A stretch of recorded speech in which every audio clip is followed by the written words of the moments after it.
My name is Clara Mendez, and I'm the current CEO of Mendez & CIA, a logistics company that I've spent the last 12 years transforming from a small, near-bankrupt operation into a $75 million empire.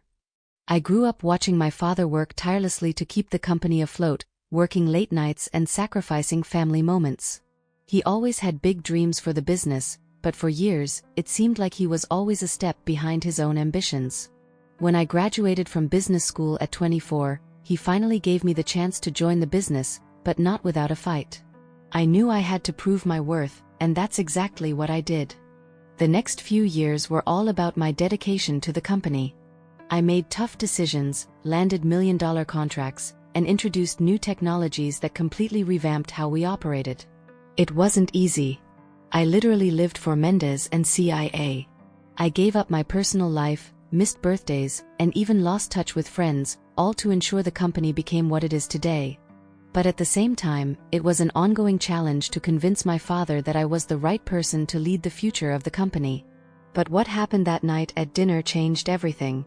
We were gathered for a family celebration, honoring our achievements, what I had built, when my father, with that familiar smile, said, "Lucas will take over next." It felt like the ground had been ripped out from under me. My brother, Lucas, had no interest in the company. He'd failed at several ventures before and had never truly committed to the business. That moment hit me like a punch to the gut. But I took a deep breath, smiled back, and hid the pain. In that instant, I knew the battle had only just begun. For the past 12 years, I poured everything into Mendez & CIA. I was determined to turn this company into something remarkable. When I first joined at 24, we were struggling, barely keeping our heads above water. My father had started the company when I was a child, and I watched him fight tooth and nail to secure even the smallest contracts. His late nights and endless sacrifices were the foundation of our business, but I knew it was time to take things further. I began by expanding operations, targeting new markets, and securing partnerships that would transform us from a regional logistics firm to a national powerhouse. I introduced cutting-edge technology, streamlined our operations, and brought in a team that was as dedicated as I was. Every contract, every decision, was made with the future of Mendez & CIA in mind. I knew we could be more than what we were, and slowly, I built it into an industry leader, worth millions. But the whole time, there was one thing I couldn't shake: my brother Lucas. He had never shown any real interest in the business. Instead, he hopped from one failed venture to another, always looking for something new but never sticking with anything.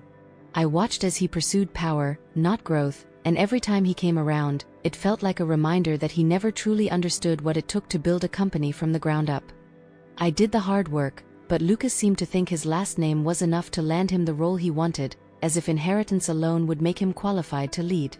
So, when my father announced at dinner that Lucas would take over, everything that I had worked for felt like it was slipping through my fingers. I realized in that moment that none of it, the late nights, the sacrifices, the triumphs, mattered to him. My father had made his choice, and it wasn't me. Yet, I couldn't let this break me. I had spent 12 years building more than just a company. I had built a future, and no one was going to take that away from me. As the reality of my father's decision settled in, I realized that I had been underestimated. My father and Lucas both assumed that the power dynamics in the family would stay the same.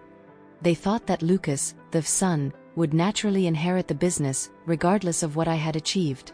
What they didn't know was that I had spent the last several years quietly securing my position, building something that no one could easily take away from me. I wasn't just working day in and day out to grow Mendez & CIA. I was also positioning myself strategically within it.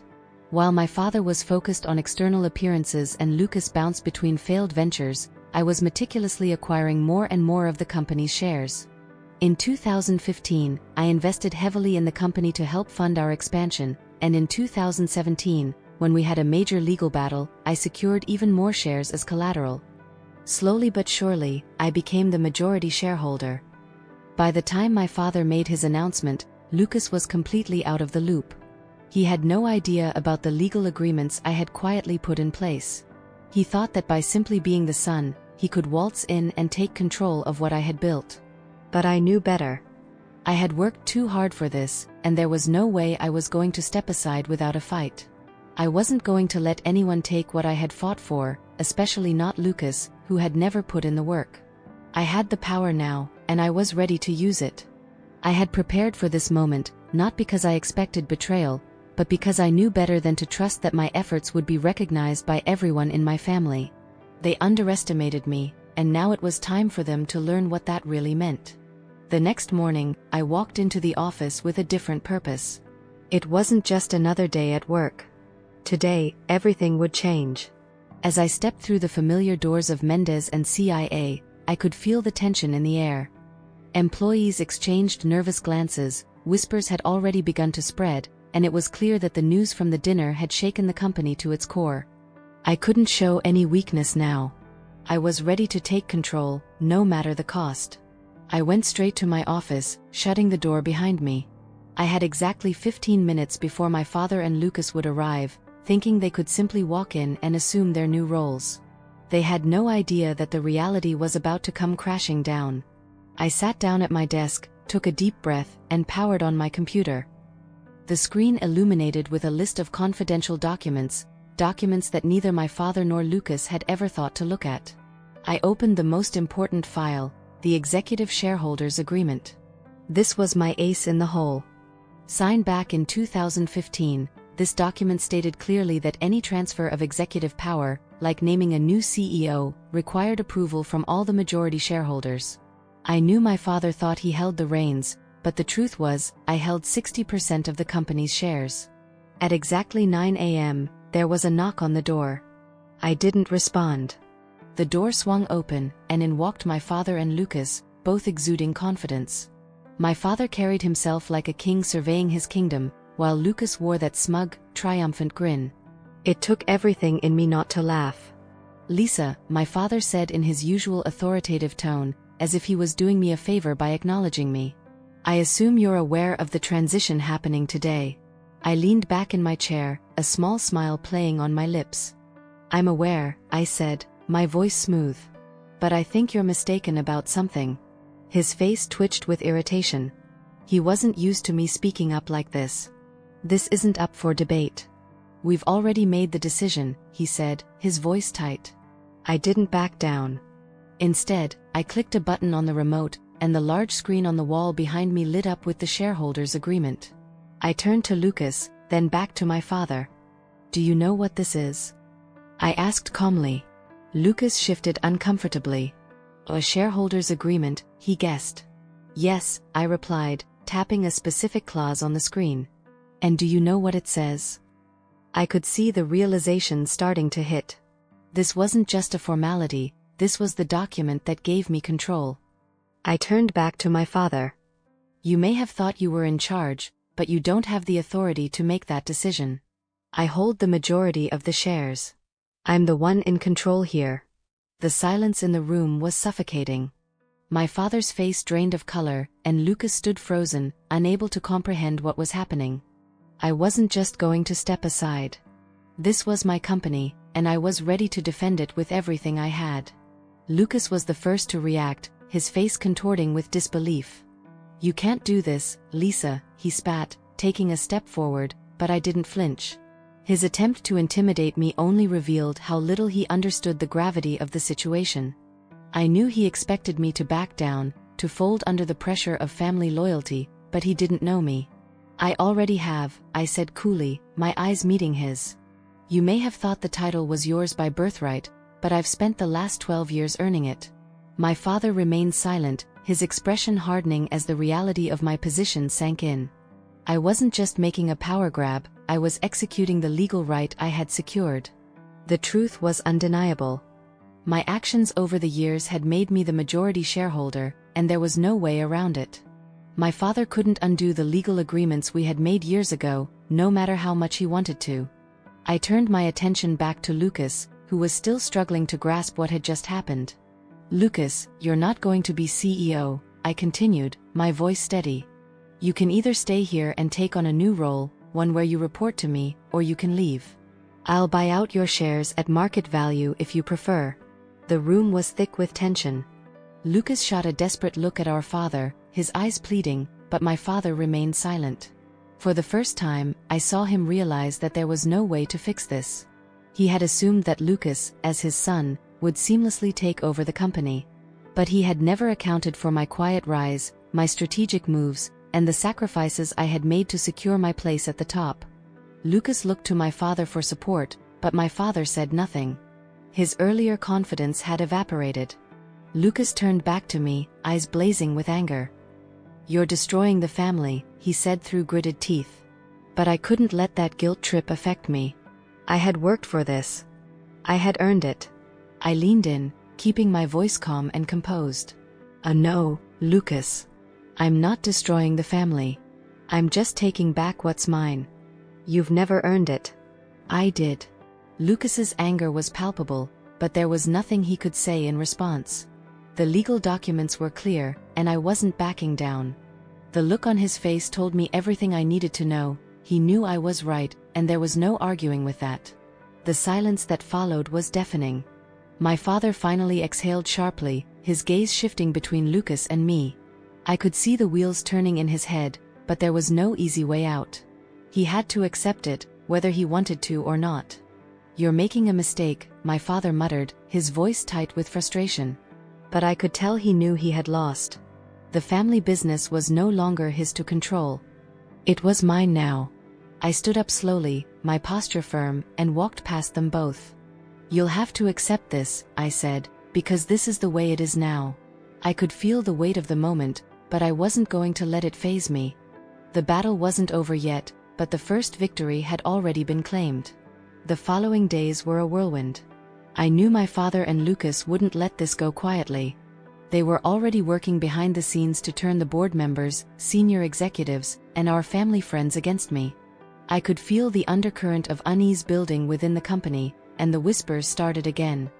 Lucas, always the manipulator, played the role of the betrayed son, painting himself as the victim of my so-called corporate betrayal. My father, ever the master of public perception, would no doubt try to use his influence to undermine me. I wasn't naive enough to think the fight was over just because I had secured my legal position. I knew they would work the networks, make calls, and try to make me seem like an unstable leader. They would go after my reputation, the one thing they thought could still give them power.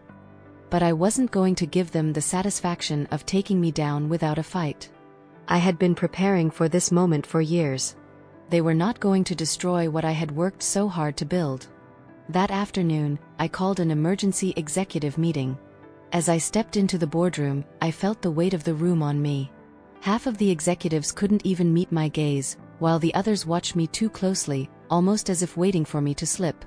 I wasn't going to give them that chance. I took my seat at the head of the table and spoke calmly. "I know what's been happening behind closed doors," I said, my voice unwavering. "There have been discussions, offers, and promises made in hushed voices. Some of you are wondering whether my leadership is sustainable." I paused, letting the words sink in, then I let my eyes sweep across the room, watching them shift uncomfortably. "It's time to clear the air," I continued. I knew the exact reaction I would get when I dropped the bombshell. "I also know that some of you have been contacted by my father or his supporters, offering incentives to push for my resignation." The room went quiet, the tension so thick you could cut it with a knife. Finally, one of the senior executives hesitantly spoke up. "I received a call from your father," he admitted. "He said he was considering making an official appeal to the board." I nodded. "And did he offer anything in return for your support?" There was a long pause before the executive nodded slowly. It was enough for me to know exactly what had been happening. My father had been working his usual game, trying to buy support and sow doubt. But it wasn't going to work this time. I let out a slow breath and stood up. "I won't discredit my father's contributions to this company, but what matters now is that I've taken it further than he ever could. And I won't allow him to manipulate it from the outside." The room was silent. Everyone knew I was right. No one moved, and the air grew even heavier. I looked at each person in the room, letting them feel the weight of the decision before them. If anyone here believes that my father and Lucas should take control of this company, now is the time to make your move. The choice is yours. No one spoke. No one moved. They knew where their loyalties lay, and it wasn't with the people who had tried to take everything from me. I turned and walked out of the room, head held high. I wasn't just defending my position, I was making sure that no one ever tried to challenge my leadership again. The game had shifted, and now it was my turn to play it my way. The media storm hit the next morning. As expected, the headline was everywhere: power shift at Mendez and CIA, Clara Mendez outmaneuvers family in boardroom battle. My father's and Lucas's attempts to paint me as the villain, the ruthless daughter, had backfired. The press release they'd issued the day before, carefully worded to make me look reckless and unstable, didn't land the way they had hoped. People could see through it. They were already questioning why my leadership, which had driven the company to new heights, was now being challenged by those who had done nothing but undermine my efforts. But I wasn't done. I knew exactly how to respond. If my father and Lucas wanted to wage a war of public perception, I was more than ready.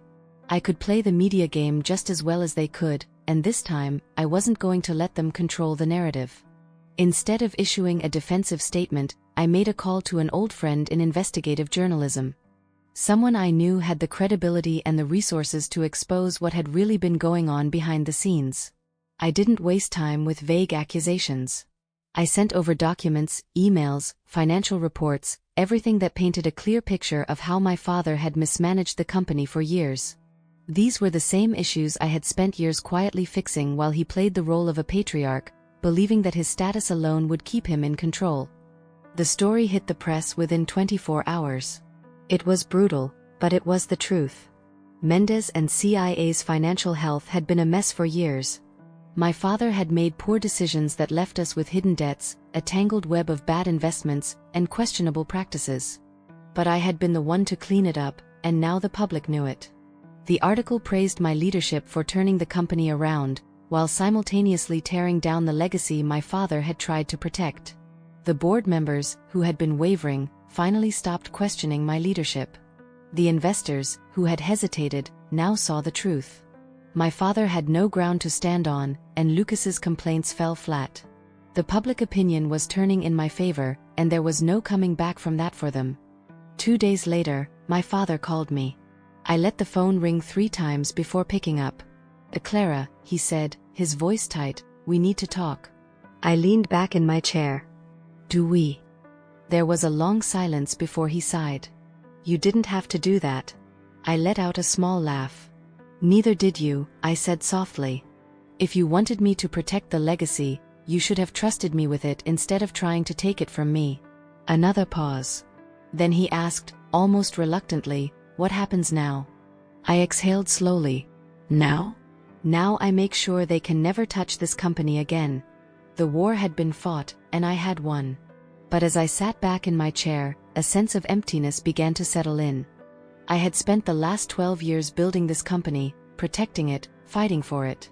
And while the victory was sweet, the cost of that victory, the loss of my family, was something I hadn't fully anticipated. It was a heavy weight, one that I couldn't shake, even as I stared out over the city skyline, knowing that I was the one who had truly built it. A month later, the transformation at Mendez and CIA was undeniable. The company was no longer just a reflection of my father's legacy, it had become entirely mine. The old board members who had sided with my father and Lucas were gone, replaced by new executives who saw my vision and were ready to help me grow. The senior staff who had doubted me, or worse, had tried to undermine my leadership, were now fully aligned with my direction.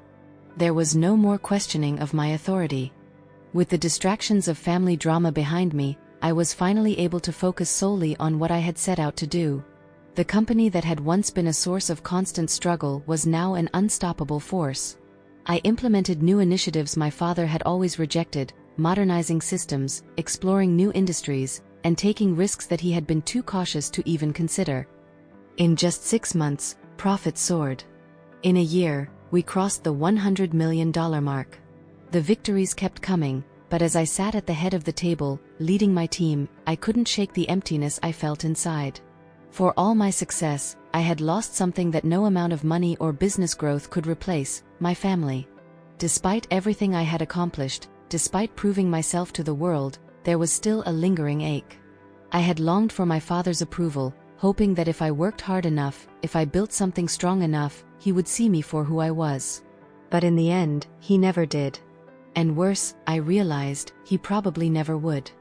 That realization hit me hard when I met my father for dinner a year after everything had happened. He was different, quiet, resigned, and no longer holding onto the illusion of control. We talked, not about the company, but about the years that had passed.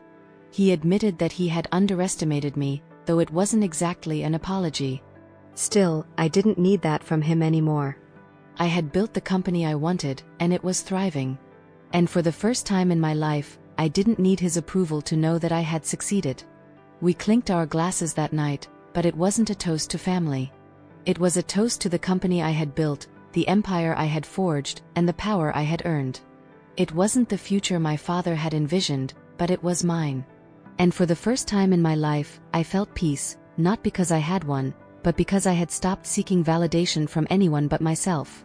Looking back on everything that's happened, I can't help but reflect on the lessons I've learned along the way. The battle I fought wasn't just about business, it was about proving my worth, my ability to lead, and, in a way, about redefining who I am. Family can be your biggest ally, but it can also be your greatest enemy.